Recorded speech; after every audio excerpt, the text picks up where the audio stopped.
Assalamualaikum warahmatullahi wabarakatuh. Alhamdulillahirabbil alamin wassalatu wassalamu ala asrofil anbiya'i wal mursalin sayyidina wa maulana Muhammadin wa ala alihi wa sahbihi ajma'in. Beragama atau bertuhan itu harus melalui sistem. Nah, Tuhan membuat sistem itu karena antara dunia dan akhirat itu beda dimensi. Jadi Allah yang di alam ghaib, alam maha rahasia, maha akhirat tertinggi, laisa kamitslihi syai'un, unlimited, undefinisi, undeskripsi. Jadi tidak bisa dibayangkan, tidak bisa tergambar, tidak terukur. Makanya Tuhan mengutus seorang rasul ke alam akhirat, karena Tuhan di alam maha akhirat, jadi mengutus utusannya di alam akhirat, yaitu Rasulullah atau Nur Muhammad atau guru rohani. Di alam dunia Allah mengutus seorang manusia, yaitu utusan yang di dunia atau guru rohani yang zahir, yaitu untuk penyambung atau penghubung antara alam realita dan alam maha qadim, alam akhirat tertinggi, maliki yaumiddin. Nah, itu di setiap zaman, dari zaman Nabi Adam sampai sekarang, itu tetap ada yang namanya Rasul. Itu keterangannya ada di surat An-Nahl ayat 36. Dan Allah telah mengutus Rasul kepada setiap umat untuk menyerukan agar menyembah Allah dan menjauhi tagut. Nah, kenapa Allah membuat sistem? Karena di dalam surat Al-Hadid ayat 3 bahwa di situ Allah yang di maha akhirat, Allah yang maha rahasia itu disebut Allah yang batin. Nah, surat Al-Hadid ayat 3, Allah zahir, Allah batin, Allah yang awal dan Allah yang akhir, dan Dia maha mengetahui segala sesuatu.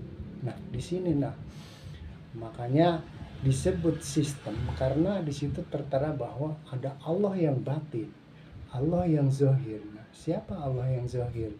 Utusannya Rasul. Rasul itu masih di alam akhirat.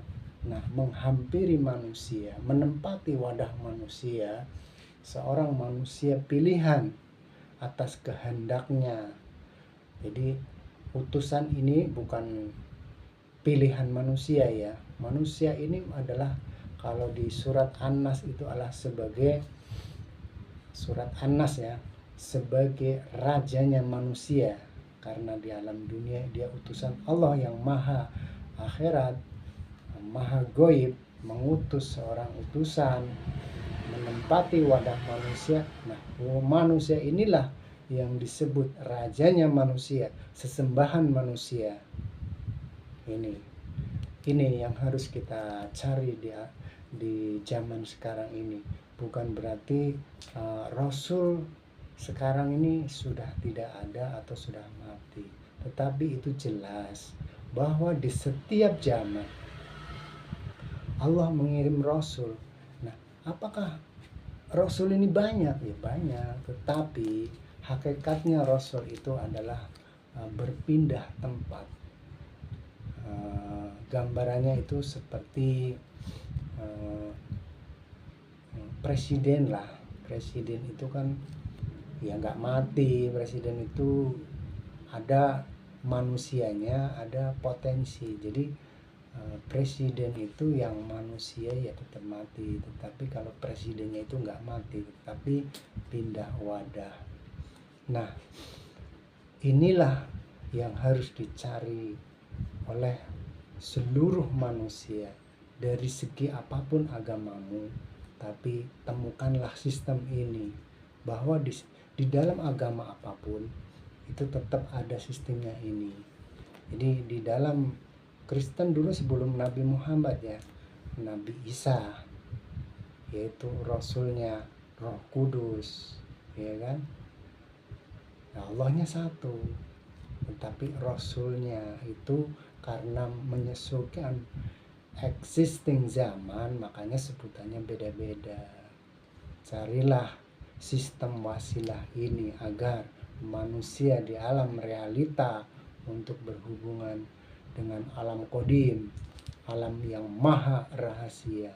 Manusia tidak akan mungkin beribadah secara langsung atau berhubungan secara langsung kecuali hanya lewat Rasulun min anfusikum, atau Rasul di zamanmu sendiri. Kenapa dibilang zamanmu sendiri?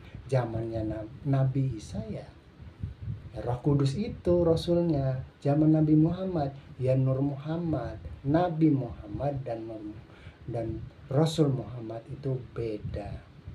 Pahami ini baru nanti akan bisa paham tentang ketuhanan. Jadi jangan sampai menyalahkan agama yang lain. Agama yang lain pun sama. Agama itu kalau yang sistem kodimnya itu semua turun dari sisi Allah Subhanahu wa Ta'ala. Ini adalah tentang praktek Thariqah Naqsabandiyah Kholidiyah Nusantara. Ilahi anta maksudi waridoka matlubi.